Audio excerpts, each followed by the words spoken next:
Oi, turma.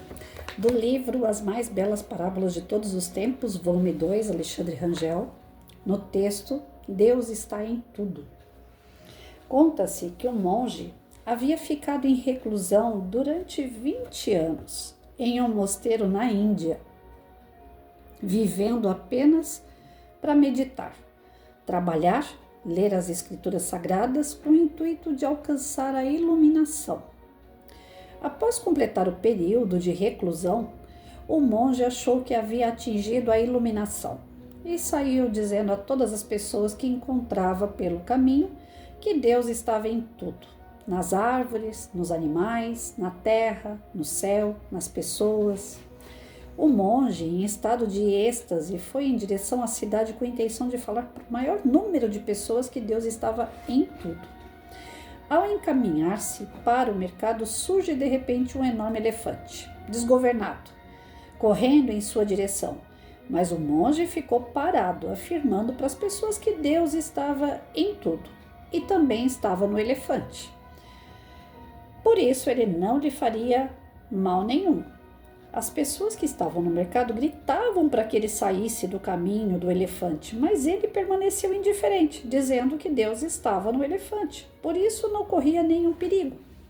O dono do elefante, por isso, não estava em cima. O dono do elefante, que estava em cima do animal desgovernado, também gritava para que o monge saísse do caminho. Mas o monge não deu ouvidos e permaneceu parado. Nesse instante, o animal que vinha em grande velocidade atropelou-o e deixou-o todo machucado. O monge foi levado ao médico e, após voltar a si, começou a lamentar-se com a enfermeira. Puxa, que lástima!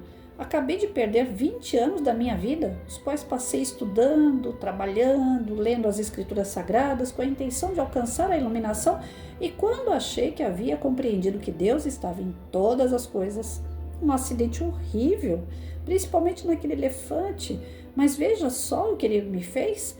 Estou desiludido, pois perdi 20 anos da minha vida ao acreditar que Deus estava em todas as coisas. A enfermeira, que a tudo ouvia atentamente, interrompeu e disse: eu até que entendo a sua dor, pois sei do fato ocorrido, mas se você parar para pensar um pouco, vai chegar à conclusão de que a situação é um pouco diferente do que você está dizendo. O monge, intrigado, perguntou à enfermeira: mas como? Essa eu não entendi. Explique melhor o que você está querendo dizer. A enfermeira continuou: se você colocar a mão na consciência, vai acabar percebendo que Deus está em tudo. Você é que não soube perceber esse fato no momento em que o incidente ocorreu. O monge, ainda intrigado, perguntou: mas como? Isso que você está dizendo é um absurdo. A enfermeira calmamente disse: Deus estava presente naquelas pessoas que estavam no mercado e gritavam para você sair da frente, sair do caminho do elefante. Deus também estava presente no dono do elefante, que dizia para você sair da frente. Deus estava presente dizendo para você sair do caminho do elefante naquele momento, mas você não soube escutá-lo. Nesse momento, o monge compreendeu que Deus realmente estava em tudo e alcançou a sua iluminação. Quantos de nós somos monge? Não é verdade? Quantos de nós dissemos que acreditamos em Deus, que Deus está em tudo, mas basta acontecer alguma coisa fora daquilo que nós estamos esperando, que a gente fala: será que Deus não viu isso? Será que Deus não está me vendo? Será que Ele não percebe que eu estou precisando dEle? Nós duvidamos porque nós temos pouca fé e porque nós não temos olhos de ver, ouvidos de ouvir. No dia que a gente entender que Deus está em tudo, nós realmente conseguimos aí o nosso avanço espiritual. Apesar do canal ser para a educação, a gente tem que levar também para o nosso lado moral, porque a gente só dá aquilo que tem. Então, professores e pais que acompanham as leituras diárias deste canal, que eu faço de segunda a sexta com vocês, nem sempre é como manter uma sala em ordem e desenvolver seus alunos, mas às vezes a gente precisa se melhorar para que a gente possa caminhar com as crianças, educar, né? E eu tenho visto isso, às vezes, em algumas coisas assim, no nosso dia a dia, tá tendo uma certa mudança de comportamento de pessoas, porque nós chegamos no fundo do poço. Já perceberam isso? Nós estamos no fundo do poço, acho que não tem mais para onde caminhar. A humanidade já chegou no seu extremo. Pessoas violentas, uns matando os outros, um desejando mal para o outro, querendo ser melhor do que o outro, todo mundo quer ter direito, ninguém quer ter dever. Então nós chegamos no fundo do poço, não é não? E aí eu tenho visto algumas mudanças de comportamento que são muito favoráveis para o nosso desenvolvimento. E essa mudança de comportamento que eu tenho visto na sociedade está atrelada a quê? A fé. A sua reforma íntima ligada à sua reforma religiosa. A religião em si, ela é criada pelos homens, não é criada por Deus, muito menos por Jesus. Todo mundo fala, foi Jesus que criou a igreja fulana de tal. Não, Jesus não criou ninguém. Ele não colocou faixa em lugar nenhum. Ele não colocou placa em lugar nenhum. Jesus não tem nada escrito, ele não escreveu nada. Tudo foi criado pelo homem, partindo das observações, das vivências, convivências e com a sua evolução moral. E os espertos também criam aí algumas bíblias, né? Mas eu tenho visto pessoas buscando um caminho contrário, né? Já que a gente chegou no fundo do poço, não tem mais para onde ir, então agora eu tenho que voltar. Como é que eu volto? Atrelando minha vida pessoal à vida religiosa, à minha religiosidade. E quando eu busco a minha religiosidade, eu estou buscando evoluir espiritualmente. Para que eu evolua espiritualmente, eu preciso atrelar a minha vida a Deus.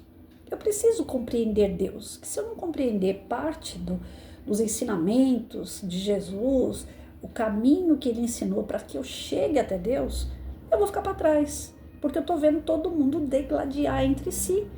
Está todo mundo se matando e eu não quero isso para mim. Então, para fugir dessa situação doida que o mundo está, eu vou para a igreja, eu vou para uma palestra espírita, eu vou recitar dogmas de alguma outra religião espiritualista.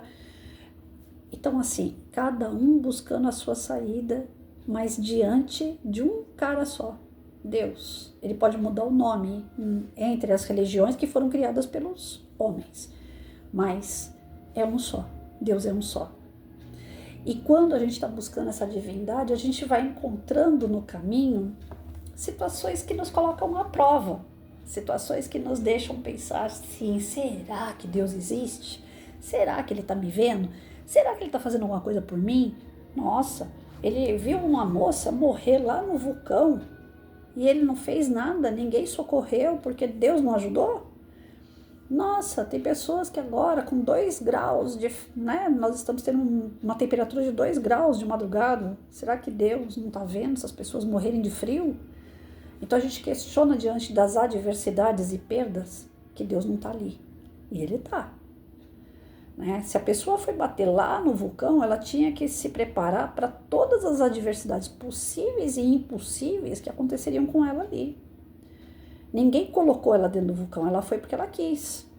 Nós não desejamos nada de mal às pessoas, mas as pessoas estão perdendo a sua prudência, querem desafiar a natureza, querem desafiar os seus limites. Ora, eu sei que eu não posso subir numa escada, eu tenho poliomielite, eu vou subir na escada? É imprudência. Ah, mas Deus vai me ajudar. Deus vai me ajudar dentro das minhas possibilidades. Agora, se eu vou além das minhas possibilidades, a culpa é de Deus? Ou eu que sou imprudente? Ou eu que estou indo lá buscar sarna para me coçar? Quando teve a morte do Ayrton Senna, eu lembro que eu era moça e muitas pessoas da minha idade na época pegavam os domingos para assistir a corrida. Era normal, praticamente quase todas as famílias faziam isso para assistir o Ayrton Senna, né? E quando ele morreu foi um susto, foi um choque. E eu não sei se eu sou da pá virada, né? Mas eu não recebi choque nenhum com aquilo. Apesar de gostar dele, da comunicação dele, eu não sei como é que ele era por trás dos bastidores, né? Mas a comunicação dele era sempre de uma pessoa calma, tranquila, passava que tinha uma determinada moral, que era uma pessoa boa. A única coisa que me passou pela cabeça quando ele desencarnou ali, orar para que ele fosse socorrido, porque mesmo sendo uma pessoa boa, ele escolheu a morte. A velocidade, né, a prática de um esporte que corre risco de morte, ninguém colocou ele lá. Ele foi porque ele quis. Então, ele desafiou a morte, ele desafiou as consequências que aquilo poderia ocorrer na vida dele, né? Então, não tem nada que aconteça na nossa vida, em torno de todos nós, que não seja algo que nós mesmos promovemos. É nossa escolha. Ah, mas aquela pessoa que está passando frio, vamos voltar naquela pessoa que está lá na rua, ela não tem para onde ir. Ela não tem outra escolha. Ora, tem sim. Ela tem porque ela tem boca, né? Se ela não tem boca, ela tem mãos, ela se comunica pedindo um lugar, um abrigo, porque não tem hoje em dia uma pessoa no mundo que não saiba que existe abrigo. Só que quando chega pessoal da prefeitura, pessoal da defesa civil, quando chega a polícia, nesse pessoal e fala para eles assim, olha, você precisa ir para um abrigo, senão você vai morrer de frio. Ele fala que ele prefere acender uma fogueirinha e ficar ali. Ele não quer ir para abrigo. Essas pessoas temem de ir para abrigo e ali tem um assistente social que vai falar para ele que ele tem que parar de usar droga, que vai dar tratamento para ele, ele não quer, que ele vai ficar mais preso. Eles querem liberdade. A consequência dessa liberdade que tanto eles desejam é passar frio e correr o risco de morte. Aí é o governo que é culpado, aí são as pessoas que são culpadas. Lógico que a gente vai passar por uma pessoa dessa, se a gente puder dar um cobertor, dar uma blusa, se a gente puder dar uma palavra, a gente vai fazer isso. Se a gente não corre risco, se a pessoa não está drogada, se a pessoa não oferece risco nenhum, nós vamos parar e fazer a nossa parte. Mas não significa que a nossa parte vai mudar totalmente a vida da pessoa, porque depende dela. Deus faz a parte dele, mas cada um de nós temos que fazer a lição de casa. E muitas vezes nós não queremos fazer a lição de casa porque dá trabalho, porque vai tirar a gente da situação cômoda que nós estamos. Então, eu aprendi ao longo do caminho, porque eu sou espírita, né? E a gente entende o seguinte: não adianta eu ficar só indo numa igreja, rezar, eu ficar pegando livros da doutrina espírita, decorar tudo que tem lá dentro, as mais de 1000 perguntas, respostas que tem dentro do livro dos espíritos, se eu não for praticar isso no meu dia a dia, se eu não for levar a sério que tudo aquilo que me acontece é porque eu fiz por merecer. Todas as coisas boas ou ruins estão dentro do meu merecimento, das minhas atitudes e não das minhas leituras, não do meu conhecimento. O conhecimento, a leitura é uma base, mas o que vai me tornar uma pessoa melhor é a ação. Então, que tipo de ação que eu estou tendo? Está ligada, está atrelada a Deus? Eu estou sendo grato a tudo aquilo que me acontece, mesmo quando aparentemente é algo ruim? Às vezes a gente não é grato pelas coisas ruins. Às vezes a gente fica chorando, lamentando, reclamando. Tem pessoas que se tornam ateu porque não é atendido por Deus, porque não acontece as coisas como ela quer que aconteça. Só que ela mesmo não está fazendo nada para acontecer, só está esperando que a divindade faça. Nós temos o nosso papel, nós não somos pessoas tipo Aladim, né? Esfrega a lâmpada e fala, Deus vai fazer tudo o que eu quero. Eu tenho o direito de 3 desejos. Deus não é o gênio da lâmpada, Jesus não é o gênio da lâmpada. Então nós temos obrigações e as nossas obrigações estão sendo deixadas de lado para que a gente tenha direitos. Onde tem muito direito e pouca obrigação,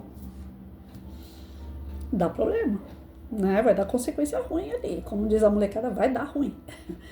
Então o que a gente precisa entender é que Deus está em tudo.